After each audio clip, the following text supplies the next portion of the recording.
ഈ ക്ഷേത്രം ആക്രമിക്കപ്പെടുമെന്നുള്ള ഒരവസ്ഥയിൽ അച്ചോളിയൻ കടത്തനാട്ടിൽ നിന്നും ഇവിടെ വന്ന് ക്ഷേത്രം സംരക്ഷിച്ചു. കോഴിക്കല്ല് മൂടൽ എന്നല്ല അതിനെ പറയുന്നത്, ഇതിനുള്ള സൗകര്യം ഒരുക്കലാണ്. ഈ കോഴിയെ ഏറ്റുവാങ്ങി അതിനെ അറുത്ത് ഗുരുതി നടത്തുന്ന ഒരു സമ്പ്രദായമുണ്ടായിരുന്നു. അമ്മേശ്വരണം ദേവീശ്വരണം.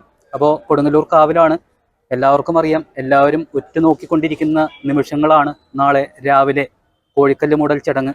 അപ്പോൾ ഇന്ന് ഞാൻ സംസാരിക്കുന്നതിനേക്കാളും ഏറ്റവും കൂടുതൽ ആധികാരികമായിട്ട് സംസാരിക്കാൻ പറ്റുന്ന തച്ചോളി തറവാട്ടിൽ നിന്ന് തന്നെയുള്ള ഒരു പ്രതിനിധിയാണ് നമ്മളുടെ കൂടെയുള്ളത്.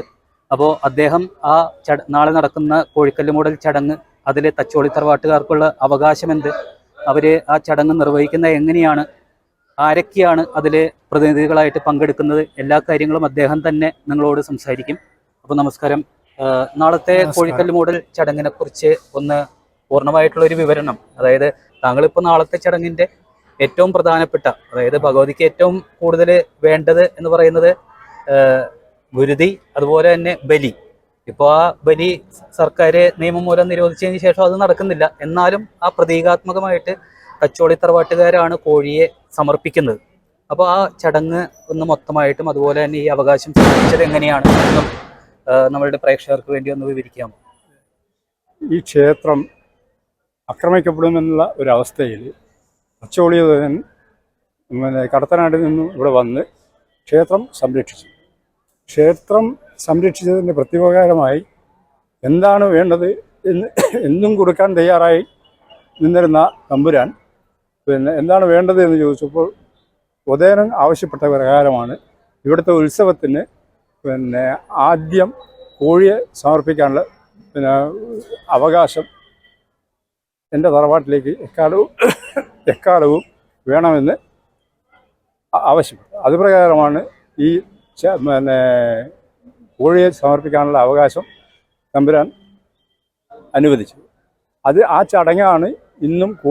പണ്ടുകാലത്ത് കോഴിയെ സമർപ്പിക്കൽ മാത്രമാണ് അതോ ഞങ്ങള് ഇവിടെ ഈ ചടങ്ങ് ഭഗവതി വീട്ടുകാർ എന്ന് പറയുന്ന ഒരു കുടുംബമാണ് അവര് നിർവഹിച്ചിരുന്നത്. അവര് ഇവിടെ കോഴിയെ തച്ചോളി തറവാട്ടിലെ കോഴി ഹാജരുണ്ടോ എന്ന് 3 പ്രാവശ്യം വിളിച്ചു ചോദിക്കുമ്പോൾ ഹാജരുണ്ട് എന്ന് മറുപടി പറഞ്ഞാൽ ഈ കോഴിയെ ഏറ്റുവാങ്ങി അതിനെ അറുത്ത് ഗുരുതി നടത്തുന്ന ഒരു സമ്പ്രദായമുണ്ടായിരുന്നു. പക്ഷെ നിയമാനുസരണം ഈ ഗുരുതി നിരോധിച്ചപ്പോൾ അത് പ്രതീകാത്മകമായി അന്ന് സമർപ്പിച്ചിരുന്ന സ്ഥലത്ത് കോഴിക്കല്ല് 2 കല്ലുകൾ ഇവിടെ കാണുന്നുണ്ട്.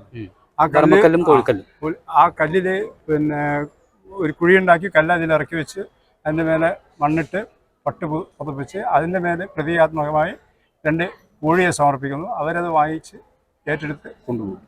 ഇതാണ് കോഴിക്കല്ല് മൂടൽ ചടങ്ങ്. അതിന്റെ അവകാശം സിദ്ധിച്ചത് ഞാൻ മുൻപ് പറഞ്ഞ പ്രകാരം. ഇനിയിപ്പോ നാളത്തെ ആ ചടങ്ങില് തുടക്കം മുതൽ എന്താണ് നിങ്ങൾ യഥാർത്ഥത്തിൽ ചെയ്യുന്നത്, ആരൊക്കെയാണ് ഇതിന് വരുന്നത്? ഈ കോഴിക്കല്ല് മൂടൽ ചടങ്ങിന്റെ പ്രാരംഭമായി തമ്പുരാനോട് കോവിലകത്ത് പോയിട്ട് അനുവാദം ചോദിക്കണം. ഈ ഭഗവതി വീട്ടുകാരും തച്ചോളി തറവാട്ടുകാരും കൂട്ടായി തമ്പുരാൻ്റെ അടുത്ത് പോയി അനുവാദം തേടിയ ശേഷമാണ് ഈ കോഴിക്കല്ല് മൂടൽ ചടങ്ങ് പ്രതീകാത്മകമായി നടക്കുന്നത്.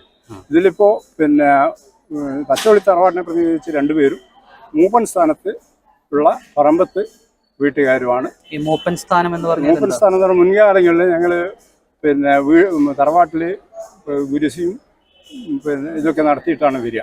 അപ്പോൾ ആ കർമ്മം ചെയ്യുന്ന ഒരാളാണ്. അപ്പോൾ അത് ഇപ്പം വരുന്ന ആളുകളുടെ പൂർവികന്മാരായിരുന്നു അത് ചെയ്തുകൊണ്ടിരുന്നത്. അങ്ങനെ ആണ് പരമ്പരാഗതമായിട്ട് അവർക്ക് മൂപ്പൻ സ്ഥാനം ലഭിക്കുന്നത്. അപ്പൊ ഇവിടെ കോഴീനെ സമർപ്പിക്കുന്നതിന് ഇപ്പൊ ഞാൻ മുതിർന്ന ഗോപാലകൃഷ്ണ പണിക്കർ എന്ന് പറഞ്ഞ ഒരു മുതിർന്ന ആളുണ്ട്. അപ്പൊ അദ്ദേഹത്തോട് ചോദിച്ചപ്പോ ഇത് വിളിച്ചു ചോദിക്കുന്നതിന് മുമ്പ് നിങ്ങൾ 3 കോഴികളെയും വട്ടക്കുളത്തില് മുക്കിയിട്ടാണ് കൊണ്ടുവരുന്നത് എന്നൊക്കെ പറഞ്ഞു. ശുദ്ധി മുൻകാലങ്ങളിലെ കോഴീനെ നമ്മൾ അവിടുന്ന് കൊണ്ടുവരായിരുന്നു. അപ്പം അതിന്റെ ബുദ്ധിമുട്ട് പരിഗണിച്ച് ഇവിടെ തന്നെ കോഴീനെ ലഭിക്കുന്നതുകൊണ്ട് ഇവിടുന്ന് കോഴീനെ വാങ്ങിച്ച് അതിനെ കുളത്ത് കൊണ്ടുപോയി ശുദ്ധി ചെയ്തിട്ടാണ് സമർപ്പിക്കുന്നത്. ഈ സമർപ്പിക്കുന്നതോടുകൂടി നിങ്ങളുടെ ചടങ്ങുകൾ കഴിഞ്ഞു അല്ലേ? അപ്പൊ ഇപ്പൊ 2 തറവാട്ടുകാരാണ് നിങ്ങൾക്കുള്ളത് ഈ തച്ചോളി എന്ന് പറയുന്നത്? അല്ല, ഒരേ തറവാട് തന്നെ. 2 താഴ്വഴിയായിട്ട്.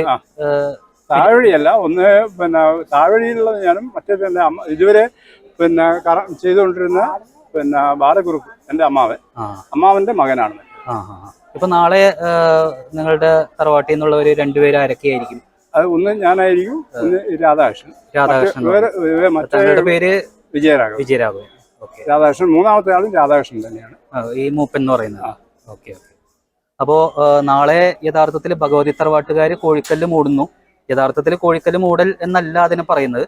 അതായത് കോഴിക്കല്ല്, ധർമ്മക്കല്ല്, അങ്ങനെ വടക്കേ നടയിലുള്ള 2 കല്ലുകളുടെ വടക്ക് ഭാഗത്ത് മണ്ണ് മാറ്റിയതിന് ശേഷം ആ കോഴിക്കല്ല് എന്ന് പറയുന്നത് അതിലേക്ക് മറിച്ചിട്ടതിന് ശേഷം അത് മൺകൂന പോലെ ഉണ്ടാക്കി അതിൽ പട്ട് വിരിച്ച് ആ പട്ട് വിരിച്ച് തച്ചോളി തറവാട്ടുകാർക്കുള്ള സൗകര്യം ചെയ്യുക എന്നുള്ളതാണ് അവരുടെ യഥാർത്ഥത്തിലുള്ള ചുമതല എന്ന് പറയുന്നത്. അപ്പോൾ കോഴിക്കല്ല് മൂടൽ എന്നല്ല അതിനെ പറയുന്നത്, ഇതിനുള്ള സൗകര്യം ഒരുക്കലാണ് ചെയ്യുന്നത്. അതിനുശേഷം ഈ പറഞ്ഞ പോലെ ഒതേനന്റെ കാലത്ത് തൊട്ട് അന്ന് ആവശ്യപ്പെട്ടതനുസരിച്ച് ഇവിടുത്തെ തമ്പുരാൻ കൽപ്പിച്ച് നൽകിയ ആ ഒരു അവകാശം എന്ന് പറയുന്നത് ഇന്ന് കോഴിയെ സമർപ്പിക്കുക എന്ന് പറയുന്ന രീതിയിൽ അവരിന്നും പുലർത്തിപ്പോരുന്നു എന്നുള്ളതാണ് ഇവിടെ നാളെ നടക്കുന്ന ചടങ്ങ് എന്ന് പറയുന്നത്. അത് കൃത്യമായിട്ട് പറഞ്ഞു കഴിഞ്ഞാൽ പന്തീരടി പൂജ കഴിഞ്ഞ് നേദ്യത്തിന് നടയടയ്ക്കുമ്പോഴാണ് കോഴിക്കല്ല് മൂടാൻ വേണ്ടിയിട്ട് കോയ്മ, അതായത് തമ്പുരാന്റെ പ്രതിനിധി കോയ്മ ഇവിടെ വന്ന് അവർക്ക് ഇൻഫർമേഷൻ കൊടുക്കും. അപ്പോൾ അവർ കോഴിക്കല്ല് മറിച്ചിടും. അതിനുശേഷം നട തുറക്കുമ്പോൾ മണ്ണിട്ട് മൂടുക എന്ന് പറയുന്ന, അല്ലെങ്കിൽ ആ കൂന പോലെ ആക്കി പട്ട് വിരിക്കുക എന്ന് പറയുന്ന ഒരു ചടങ്ങാണ് നാളെ നടക്കുന്നത്. അപ്പോൾ ആ ചടങ്ങിന് വേണ്ടിയിട്ട് എല്ലാവരും ഉറ്റുനോക്കുന്നതിൻ്റെ കാരണം തന്നെ, അതായത് നാളെ ഭഗവതിയുടെ യുദ്ധം തുടങ്ങുന്നു എന്നുള്ളതാണ്. രേവതി നാള് വരെ യുദ്ധമാണ്. രേവതി നാളിലാണ് ഭഗവതി ദാരികനുമായിട്ടുള്ള യുദ്ധം ജയിക്കുന്നത്. അപ്പോൾ അതിൻ്റെ പ്രതീകാത്മകമായിട്ട് നാളെ പാട്ടുകാരെല്ലാം, ഭരണിപ്പാട്ടുകാരെല്ലാം ഇവിടെ കോഴിക്കല്ല് മൂടിയോ എന്നുള്ളത് ഉറ്റുനോക്കി അത് മൂടിക്കഴിഞ്ഞാൽ ഉടനെ സ്വിച്ചിട്ട പോലെ ഭരണിപ്പാട്ട് തുടങ്ങുക എന്ന് പറയുന്ന ആ ഒരു കാര്യമാണ്. ആയിരക്കണക്കിന് ആളുകൾ ഇപ്പോൾ ഭരണിക്ക് മാത്രമല്ല കോഴിക്കല്ല് മൂടലിനും, കാരണം ഇവിടെ പട്ട് വിരിക്കുക എന്ന് പറയുന്ന ഒരു വഴിപാട് നിർവഹിക്കുന്നതിന് വേണ്ടി തന്നെ ധാരാളം പേര് നാളെ തൊട്ട് തന്നെ ഇവിടേക്ക് വന്നു തുടങ്ങും. കെട്ടി വരുന്നവർ, പള്ളിവാളില്ലാതെ അല്ലെങ്കിൽ കോമരങ്ങളില്ലാതെ വരുന്ന ആളുകൾ അവരും വന്നു തുടങ്ങും. അപ്പോഴാണ് അമ്മയുടെ യുദ്ധം തുടങ്ങുകയാണ്. ആ രൗദ്രഭാവത്തോടു കൂടിയുള്ള അമ്മയുടെ അനുഗ്രഹം ലഭിക്കുന്നതിന് വേണ്ടി എല്ലാ ഭക്തർക്കും ഇങ്ങോട്ടേക്ക് സ്വാഗതം. നന്ദി, നമസ്കാരം.